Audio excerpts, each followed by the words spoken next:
शर्यत आणि जिद्द, शर्विल आणि संयमची गोष्ट. एका हिरव्यागार आणि सुंदर जंगलात शर्विल नावाचा एक ससा आणि संयम नावाचे एक कासव राहत होते. शर्विल खूप चपळ होता आणि त्याला वेगाने धावायला खूप आवडायचे. तो नेहमी इकडे तिकडे उड्या मारत फिरायचा. शर्विलला त्याच्या वेगाचा खूप गर्व होता. एक दिवस तो संयमला म्हणाला, संयम, तू किती हळू चालतोस. माझ्याकडे बघ, मी वाऱ्यासारखा धावू शकतो. आपण दोघांनी शर्यत लावली तर मी नक्कीच जिंकेन. संयम खूप शांत स्वभावाचा होता. त्याने हसून शर्विलचे आव्हान स्वीकारले. जंगलातील सर्व प्राणी ही शर्यत पाहण्यासाठी एकत्र जमले. शर्यत सुरू झाली आणि शर्विल विजेच्या वेगाने पुढे निघून गेला. शर्विल थोड्याच वेळात खूप पुढे निघून गेला. त्याने मागे वळून पाहिले तर संयम कुठेच दिसत नव्हता. शर्विल स्वतःशीच म्हणाला, हा संयम तर अजून खूप मागे आहे. त्याला येथे पोहोचायला खूप वेळ लागेल.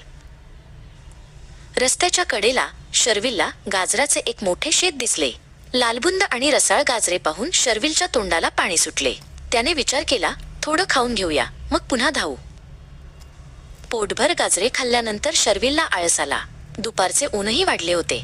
जवळच एका मोठ्या झाडाची थंडगार सावली होती. थोडा वेळ झोप काढतो, तोपर्यंत तो कासव इथे पोहोचणारही नाही, असे म्हणून शर्विल तिथे झोपी गेला. दुसरीकडे संयम मात्र अजिबात थांबला नाही. तो हळूहळू पण न थकता आपल्या मार्गावर चालत राहिला. वाटेत त्याला शर्विल झोपलेला दिसला, पण तो तिथे थांबला नाही. संयम न थांबता चालत राहिला आणि अखेर तो शर्यतीच्या शेवटच्या रेषेपाशी पोहोचला. जंगलातील सर्व प्राण्यांनी त्याच्यासाठी जोरात टाळ्या वाजवल्या.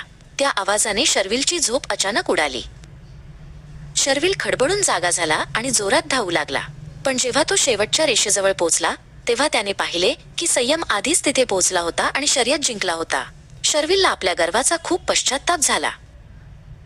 संयमने शर्विलला समजावले की फक्त वेग असून चालत नाही, तर कामात सातत्य असणे महत्वाचे आहे.